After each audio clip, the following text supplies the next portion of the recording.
So this is the fourth talk on the four Bodhisattva vows. And this is on Dharma gates are boundless, vowing to enter them. If you were to go back to Sanskrit or Chinese or Japanese or Korean, you wouldn't find I vow to enter them because that's extraneous. We just do that in our language because it sounds a little strange to us to say Dharma gates are boundless, vowing to enter them. But that's actually what it says. So Dharma is one of these words that we have no appropriate equivalent. Maybe it means truth or way or law. Those are some common ways that Dharma is translated. I think in Zen, we might say we practice to discover what Dharma is. We may not know at the outset, but we're curious. Another meaning of Dharma in the Indian cultures, as many of you know, is something about actualizing personal calling, that each person has their Dharma. And it had something to do with your situation in life, the context within which you were born, revealed to you and called forth who and what you needed to be. Dharma gates are boundless, vowing to enter them. Listen to how these different ways of saying or thinking it feel for you. And notice the difference. Entering the gate of truth, entering my truth gate, my gate of truth, or entering truth. Doesn't have a different valence or meaning, the different ways of saying it. Is there one gate of truth, entering the gate of Dharma, entering my gate of Dharma? So I don't think we have a better word than truth or law or way. Maybe you can think of another synonym, plug in and substitute as you like. Of course, the word is not the point. The problem to me, when we translate it as truth, is in our way of thinking, truth has an opposite. The opposite of truth is falsehood. But the Dharma has no opposite. The Dharma is not being on the right side of the argument. As Rumi said so nicely, it's meeting in the field beyond right and wrong. The field beyond opposites. And then from that place, we look and see what serves happiness. Perhaps that was the Buddha's awakening, meeting himself in that field beyond right and wrong. And then from that place, well, what is the most joyful and free way to live? Because it's not a matter of some inbuilt purpose or meaning or truth. So Dharma gates are boundless. How can we understand this? One way, or here's a number of ways you might think about what this means and what this is inviting us into. Every moment teaches and presents the truth of cause and effect.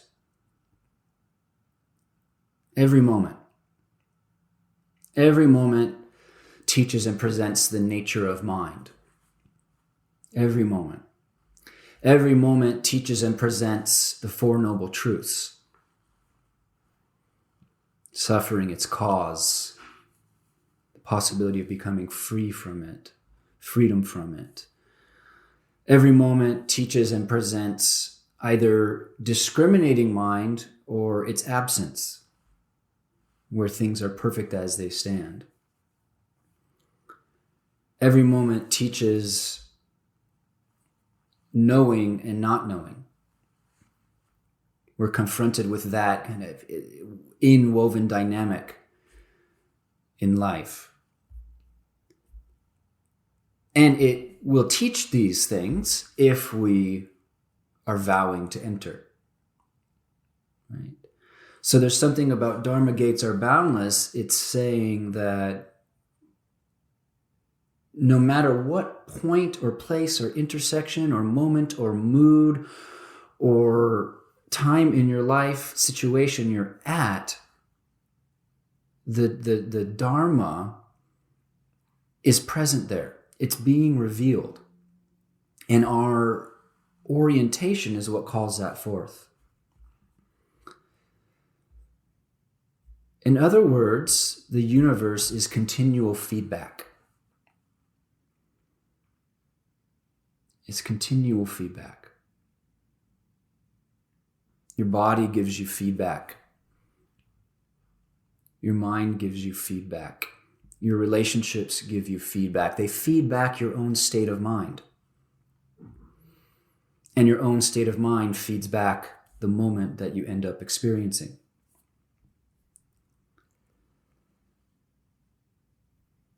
We can think about this vow of gates of truth are without boundary on an exoteric level and an inner level and on a secret level.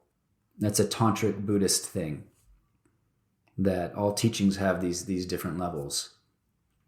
The exoteric level is that this vow means to practice and gain skill in all the methods of awakening. So that as a bodhisattva practitioner, your heart is set on aiding the great project of awakening. You want to contribute to people becoming free of suffering and finding a spiritual fullness in themselves. And one of the ways to do that is to get a really wide palette of ways of helping people do that. So this is the principle of upaya. Upaya. It's said that when we are awake and we're free from dogma, there are endless ways in which we can invite people into the experience of freedom. They've not been exhausted. One of the interesting things that's happened in the West and in North America is Buddhism in Asia became so codified and the traditions became so orthodox in some ways that Japanese roshis, for example, were very happy to leave Japan because they got here and they could teach very freely. They could do things, they could express skillful means that they couldn't really do in Japan because it was just outside of the establishment and they were getting too criticized. And someone like Maizumi Roshi thought it was really interesting, the things that some of his disciples were doing, like Big Mind and what Bernie Glassman was doing, because they saw that this is about Dharma gates are boundless. I vow to enter them. I vow to find out all the different ways to enter the human heart on a deeper level. So if you took this on in this way, you might practice in a lot of different traditions. You might try different styles of meditation, not necessarily because you need to, but because you want to really learn how to become flexible, because it's not one size fits all. Right? And if you're a parent or a teacher in any capacity, a manager, you get that you have something you need to impart or share, and each person who comes towards you hears things and needs to hear it, needs to have it presented in a different way. If you're the kind of teacher who says, this is what it is, and you have to meet me here, that's fine. But you might have a wider ability to serve if you say, how can I present it so this person gets it and this person gets it and so forth. So that's part of the exoteric level. In some of the Mahayana scriptures, they would praise the advanced practitioners and say they attained mastery in the means of taming living beings. I really hate phrases like that. They make my skin crawl a little bit. I don't like the idea that I'm being tamed, that I'm like some untamed creature and the bodhisattvas are going to tame me. But they mean that we get really creative in seeing, how do people suffer? What are the ways people suffer? And what are the ways to help them stop? Right? And we could do that for ourselves, of course, too. So on the inner level, a more intimate meaning of Dharma gates are boundless. All moments, as I was saying earlier, are equal access points to awakening. We can practice every moment. Every moment, without exception, is an opportunity to practice. You don't need a mind that's quiet. You don't need circumstances that are peaceful. You don't need to be married or single or a monk or a layperson. All of that is just the background. Every moment can practice. The gates are boundless. The gates are boundless. And especially the ones that we think, no, I can't practice here. Those are really the potent ones. There's a famous Tibetan saying, to bring adversity onto the path. And especially the places where we tend to be most triggered, that's where the gold is. I think about it like this. It's helpful to think about our weak spots in practice. Think about the places where I fall into reactivity, or stress overtakes the mind, or I just become mean and kind of crabby. And then to intend to enter there. Use the power of intention, that when you're on the edge of entering that moment, that intention carries over and you thread practice into that situation that's normally just an unconscious mess. Because it won't happen otherwise, or let's say it's unlikely. But it's satisfying to do so. It's like Dharma gates are boundless, and that we're not taking advantage of it. Something about that can weigh on us, or not sit right.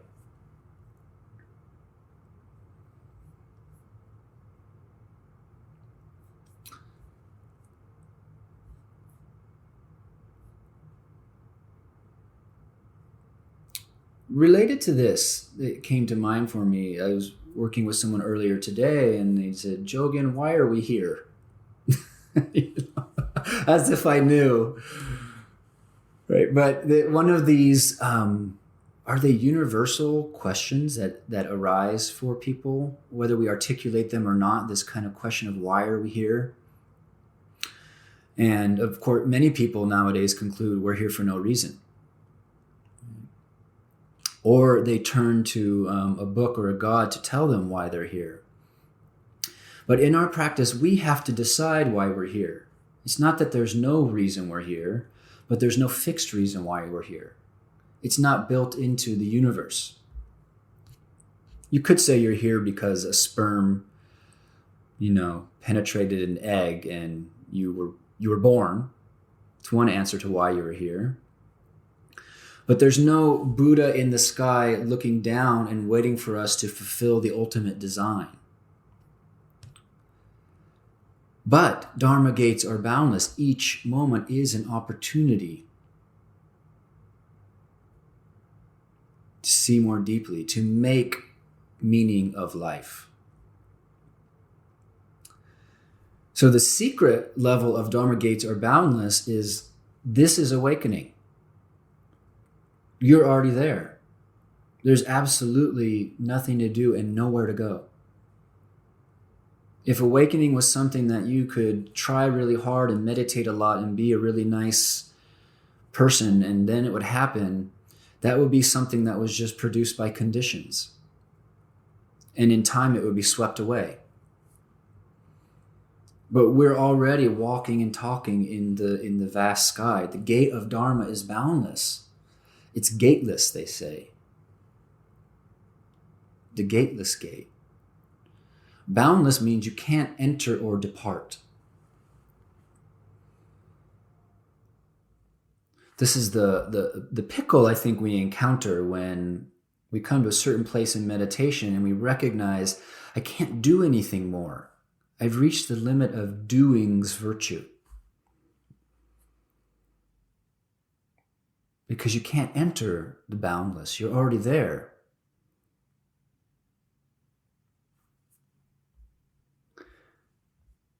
So we're already in the boundless aperture of truth.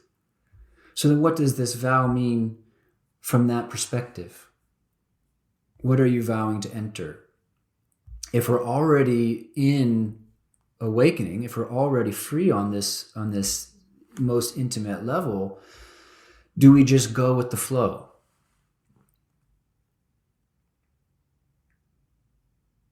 There's a koan that goes something like this. Master Changsha one day went wandering in the mountains. And he came back from his wandering, and his head monk kind of crossed his arms and said, "What were you doing?" It seemed like this was kind of one of those kind of serious religious people who, having fun is suspicious. And he said something like, "What are you doing?" And he said, "First, I followed the falling blossoms, and then I came back chasing the fragrant grasses." And the monk said, "Wow, sounds like you were in a spring dream." And he said, "Better than the purity of the autumn lotus."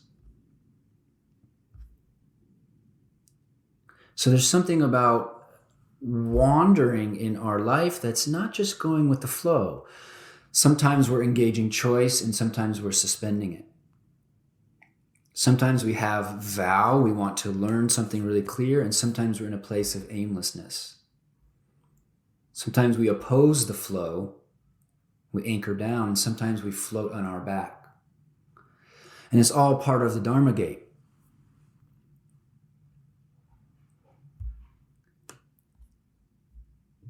Another way to say it is, I vow to suffer a lot so I know the human condition. Dharma gates are boundless. All of it. All of it. In other words, as a bodhisattva practitioner, if you can relate to that concept, it's not better to have it all together. You learn a lot more when you wander in the mountains. I vow to suffer a lot so I know the human condition. To really live life. To see the truth of our practice in all different situations. Towards the end of his life, Dogen Zenji said something like, "Even though I hole myself up in temples on the mountains, it would probably be better if I practiced in the bars." And he was kind of criticizing himself for living in a little bit of a small Dharma gate.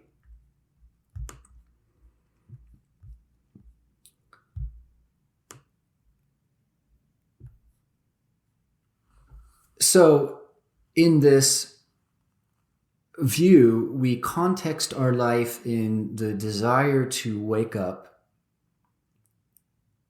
We let that be fundamental, the desire to wake up for the sake of all beings. And then whichever way we're carried or wander, there's no mistake. We could cause harm, yes. But on some level, if we're really living in our best from the intention to awaken for the sake of all beings, there's no mistake. And yet there's a dynamic tension between that and refinement.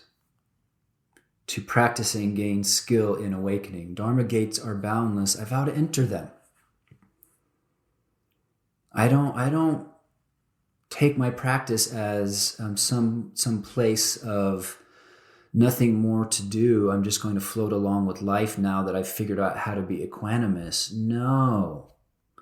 That was considered, the Hakuin Zenji would say, that's the black demon's cave of Zen. A sense that you actually win a sense of equanimity, but you secretly become kind of dead because you don't want to engage with life anymore. The equanimity is safer than facing the places in which we need to grow. So part of this is about refinement. Dharma gates are boundless. I haven't seen all I could see. I think of Chosen and Hogen Roshi as really exemplars of this in particular. You know, they've got more than 100 years of practice combined, and they still discover new teachers and go to retreats and are curious about what ways of practicing that they haven't tasted, or what ways they could refine their own offering.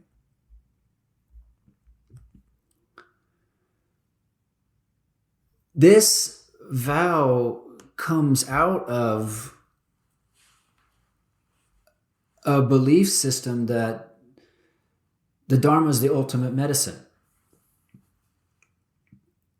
This is before modern and postmodern thinking, where for us it's very uncomfortable to think Buddhism is great, it's the best, it's got the truth. You may secretly think that, but in general, at least we're supposed to pretend we don't really believe that. We want to be open-minded. But this kind of teaching came out of the sense that the teachings of Dharma and Zen, they cut to the very heart of suffering, and so therefore they're the most valuable thing you can give or do for people.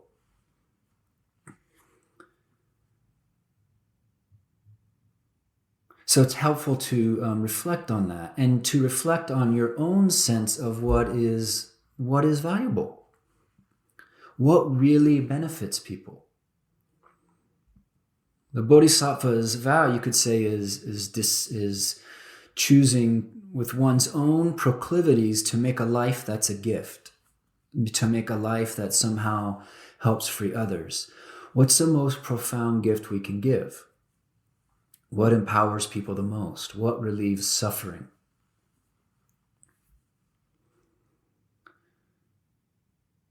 And we could say whatever relieves suffering or engenders clarity, deepens our human concern, amplifies creativity, brings levity, that's a Dharma gate. They're boundless. They're not limited to something that came to us from Asia. However, some things will cut to the essence of these and go straight to the source, and some will be less direct.